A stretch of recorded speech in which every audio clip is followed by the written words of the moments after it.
Welcome to Suman TV. నేను మానస. వర్షాకాలం వచ్చిందంటే చాలు జలుబు, దగ్గు, జ్వరం ఇలాంటి వాటితో బాధపడుతూ ఉంటాం. అయితే ఇప్పుడు ఈ వర్షాకాలంలో వీటన్నిటితో పాటు కోవిడ్ మళ్ళీ విస్తరిస్తూ JN1 వేరియంట్గా స్ప్రెడ్ అవుతుంది. మరి ఈ నేపథ్యంలో ఈ JN1 ప్రభావం ఏ విధంగా ఉంటుంది, ఎలాంటి జాగ్రత్తలు తీసుకోవాలి, ఎవరిపైన ఎఫెక్ట్ ఎక్కువగా ఉంటుంది అనే విషయాలు మనం తెలుసుకుందాం. మనతో పాటు ఉన్నారు డాక్టర్ కిరణ్ లక్కిరెడ్డి గారు, సీనియర్ కార్డియాలజిస్ట్. వారితో మాట్లాడదాం. డాక్టర్ గారు నమస్తే అండి. నమస్తే అండి. డాక్టర్ గారు, ఇప్పుడు JN1గా కోవిడ్ రూపాంతరం చెంది మళ్ళీ స్ప్రెడ్ అవుతున్నటువంటి పరిస్థితులు మనం చూస్తున్నాము. సో ఫస్ట్ ఆఫ్ ఆల్ ఈ JN1 ప్రభావం ఏ విధంగా ఉంటుందంటారు? ఇది one of the Omicron sub variant అండి. JN1 అనేది ఇప్పుడు చూస్తా ఉండేది మనము. సో ఇప్పటికి ఇండియాలో నియర్లీ ఓన్లీ 1000 కేసెస్ వరకే రికార్డ్, అంటే అఫీషియల్ గా మనకి రికార్డ్ అయ్యాయి. సో యూజువల్ గా ప్రీవియస్ గా ఉన్నట్లే ఇది ట్రాన్స్మిషన్ అనేది ఈజీగా ఫాస్ట్ గా స్ప్రెడ్, అంటే ఒకరి నుంచి ఒకరికి ఫాస్ట్ గా స్ప్రెడ్ అయ్యే అవకాశం ఉంటుంది. బట్ సిమ్టమ్స్ అనేది అయితే మైల్డ్ సిమ్టమ్స్ ఏ ఉంటాయి అనమాట. ఎక్కువగా ఎవరిపైన ఎఫెక్ట్ ఉంటుందంటారు కేసెస్? సో మనకి ఇప్పుడు అఫీషియల్ గా తెలంగాణలో అయితే 1 or 2 కేసెస్ మాత్రమే రిపోర్ట్ అయ్యాయి. బట్ ఏంటంటే ఈ వర్షాకాలం కాబట్టి అందరికీ కూడా జలుబు, దగ్గు ఇవన్నీ కూడా కామన్ గా వస్తుంటాయి కాబట్టి కొందరు మిస్ అవుతా ఉండొచ్చు. సో ఇది మోస్ట్లీ ఈ variant JN1 variant Omicron sub variant rapid గా స్ప్రెడ్ అవుతుంది, కానీ సివియారిటీ అయితే మనం ఇంతకు ముందు చూసినట్లు అంత సివియారిటీ ఏం లేదు, మైల్డ్ సిమ్టమ్స్ ఏ ఉంటాయి అన్నమాట దీంతో. సో హార్ట్ ప్రాబ్లం ఉన్న పేషెంట్స్ పైన దీని ప్రభావం ఏ విధంగా ఉంటుందంటారు? డెఫినెట్లీ ఇమ్యూనో కాంప్రమైజ్ స్టేటస్ కానీ, prolonged long chronic diseases, so ఇప్పుడు హార్ట్ ప్రాబ్లమ్స్ ఉన్న వాళ్ళు కానీ, COPD రెస్పిరేటరీ ప్రాబ్లమ్స్ ఉన్న వాళ్ళు, లేదా కిడ్నీ ప్రాబ్లమ్స్ ఉన్న వాళ్ళు, సో అంటే క్రానిక్ కిడ్నీ డిసీజ్ అంటాం, క్రానిక్ లివర్ డిసీజ్ అంటాము, లేదా some immuno compromised immunological disorders కానివ్వండి. సో ఇలాంటి వాళ్ళలో ఇమ్యూనిటీ వీక్ ఉన్నప్పుడు ఇవి కొంచెం సివియారిటీ చూపించే అవకాశం ఉంటుంది డెఫినెట్లీ. సో ఇలాంటి వాళ్ళు కొంచెం జాగ్రత్తగా ఉండాలి. ఇప్పుడు ఎనీవే క్లైమేట్ కూడా రైనీ సీజన్ కాబట్టి స్ప్రెడ్ అయ్యే ఛాన్స్ కూడా ఎక్కువగా ఉండొచ్చు. రైనీ సీజన్ కాబట్టి స్ప్రెడ్ కూడా ఎక్కువగా ఈజీగా స్ప్రెడ్ అయ్యే ఛాన్స్ కూడా ఉండొచ్చు.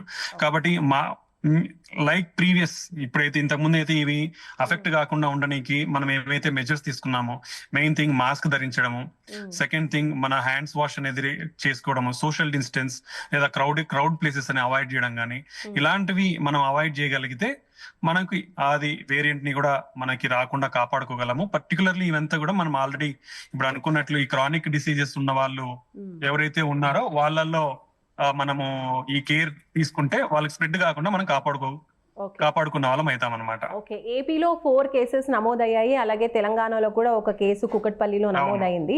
కాబట్టి ఇప్పుడు ఇది కూడా స్ప్రెడ్ అయ్యే అవకాశాలు, మన తెలుగు రాష్ట్రాల్లో కూడా స్ప్రెడ్ అయ్యే అవకాశాలు ఉన్నాయి. కాబట్టి కోవిడ్ ఒకవేళ ఇప్పుడు JN1 గా ఉన్నటువంటి ఈ వేరియంట్ ఎఫెక్ట్ మనిషి పైన ఎన్ని రోజులు ఉంటుందా ఆ ఎఫెక్ట్, అండ్ ఎలాంటి ప్రభావం ఉంటుంది? సో యూజువల్ గా అయితే మైల్డ్ డిసీజెస్ ఉందండి, అంటే fever, sore throat, running nose, జలుబు, కొంచెం బాడీ ఎక్స్ పెయిన్స్, ఇలానే మైల్డ్ సిమ్టమ్స్ ఉన్నాయి. కొందరిలో డయేరియా, లూజ్ మోషన్స్ కానీ ఇలా ఉండే అవకాశం ఉంటాయి. సో యూజువల్ గా 3 to 5 days మైల్డ్ సిమ్టమ్స్ ఉంటున్నాయి మెజారిటీ ఆఫ్ ద పీపుల్ లో. అదే ఇమ్యూనో కాంప్రమైజ్డ్ అంటాం, అంటే ఈ క్రానిక్ డిసీజెస్ ఎవరికైతే ఉన్నాయో వాళ్ళల్లో కొంచెం మోడరేట్ ఒక 7 to 10 days ఉండే అవకాశం ఉండొచ్చు. పర్టికులర్ గా రెస్పిరేటరీ డిసీజెస్ కానీ, గుండె జబ్బులు కానీ ఉన్న వాళ్ళలో ఒక ఆయాసం రావడం, దగ్గు రావడం ఇలా ఉండే అవకాశం ఉంటుంది. సో వీళ్ళు కొంచెం జాగ్రత్తగా ఉండాలి. సో పర్టికులర్ ఈ రిస్క్ ఫ్యాక్టర్స్ ఎవరికైతే ఉన్నాయో వాళ్ళు అర్లీగా వాళ్ళ సిమ్టమ్స్ ఏవైనా ఆయాసం ఉండడం కానీ, కాఫ్, దగ్గు ఉండడం కానీ ఉంటే ఇమీడియట్ గా డాక్టర్ ని కన్సల్ట్ అయ్యి వాళ్ళ టెస్టింగ్ అనేది RT-PCR టెస్ట్ చేయించుకో, ర్యాపిడ్ యాంటీజెన్ టెస్ట్ కానీ RT-PCR టెస్ట్ కానీ చేయించుకుంటే మనం దాన్ని అర్లీగా డిటెక్ట్ చేసుకుని దాని కాంప్లికేషన్స్ లోకి వెళ్లకుండా మనం కాపాడుకునే అవకాశం ఉంటుంది అనమాట. ఓకే, ఇప్పుడు వచ్చినటువంటి ఈ JN1 వేరియంట్ ఒకవేళ మనిషిలో ఎఫెక్ట్ అయినట్టయితే కనుక ఎన్ని రోజులు ఉంటుంది? సో అదే మనం మైల్డ్ డిసీజ్ అయితే 3 to 5 days లో వాళ్ళు రికవర్ అయిపోతారు. అదే మోడరేట్ అంటే ఇంకొంచెం సివియర్ గా అఫెక్ట్ అయితే ఒక 7 to 10 days పడుతుంది. కాబట్టి అర్లీ స్టేజెస్ లోనే మనం సిమ్టమ్స్ రికగ్నైజ్ చేసి ఒక 2-3 days కి మన జలుబు, దగ్గు ఇవన్నీ తగ్గట్లేదు అనుకుంటే ఇమీడియట్ గా మనం టెస్టింగ్ చేయించుకుంటే మనకి ఒక ఉందా లేదా అనే క్లారిఫికేషన్ దొరుకుతుంది. సో ఒకవేళ ఉంటే దాన్ని జాగ్రత్తలు తీసుకుంటే సివియర్ స్టేజెస్ కి అఫెక్ట్ అవ్వకుండా మనం వితిన్ 7 days లోనే రికవర్ అయ్యే ఛాన్సెస్ ఉంటుంది అనమాట. ఓకే, ఇప్పుడు ఈ JN1 వేరియంట్ రాకుండా ఉండాలి అంటే వ్యాక్సిన్స్ ఏమన్నా ఇప్పుడు ముందుకు తీసుకొస్తున్నారా అండి? సో ఆల్రెడీ ప్రీవియస్ గా వ్యాక్సినేటెడ్ చేసుకున్న వాళ్ళు దీనికి యాంటీబాడీస్ అనేది ఉంటాయి కాబట్టి సో వాళ్ళు కొంచెం సేఫ్ జోన్ లోనే ఉన్నట్టు అనమాట. సో ఆల్రెడీ ప్రీవియస్ నాకు తెలిసి మాక్సిమం అందరూ కూడా దీనికి వ్యాక్సినేటెడ్ ఉన్నారు ఇండియాలో. పెద్ద డ్రైవ్ ప్రోగ్రామే, వ్యాక్సినేషన్ డ్రైవ్ ప్రోగ్రామ్ అనేది ఇండియాలో జరిగింది కాబట్టి సో వ్యాక్సినేషన్ అందరూ కూడా వేయించుకున్నట్లే మనం తీసుకోవచ్చు. సో వాళ్ళందరూ కూడా మైల్డ్ సిమ్టమ్స్ తో ఈజీగా రికవర్ అయ్యే ఛాన్స్ ఉండొచ్చు.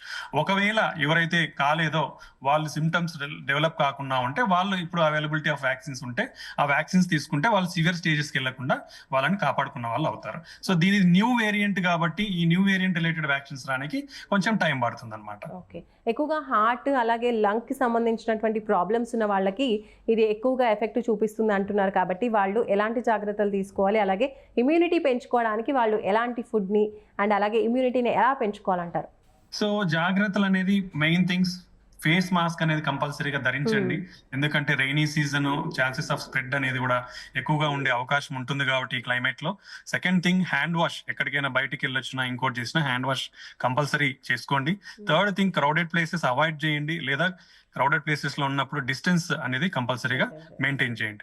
మనం ఇమ్యూనిటీ డెవలప్ చేసుకోవడం అనేది మోర్ ఫ్రూట్స్ అండ్ వెజిటబుల్స్ అనేది కంపల్సరీగా తీసుకోవాల్సిన అవసరం ఉంది. సో ఈ citrus rich vitamin C fruits కానివ్వండి, vegetables all types of vegetables కానివ్వండి తీసుకుంటే, అంటే పోషకాహారాలు అనేది దీంట్లో అన్ని విటమిన్స్ మినరల్స్ ఉంటాయి కాబట్టి ఈ ఫుడ్స్ అనేది తీసుకుంటే మనం ఇమ్యూనిటీ అనేది పెంచుకొని దీని బారిన పడకుండా కాపాడుకున్న వాళ్ళం అవుతాం అన్నమాట. ఓకే, పిల్లల పైన ఇది ఏమైనా ఎఫెక్ట్ చూపించే అవకాశం ఉందంటారా? పిల్లలకు కూడా వచ్చే అవకాశం ఉంటుంది. పిల్లల్లో మోస్ట్ కామన్ గా జలుబు కంటే కొంచెం డయేరియా, వామిటింగ్స్ కూడా కొంచెం అంటే లూజ్ మోషన్స్ కూడా ఎక్కువ అయ్యే అవకాశం ఉంది.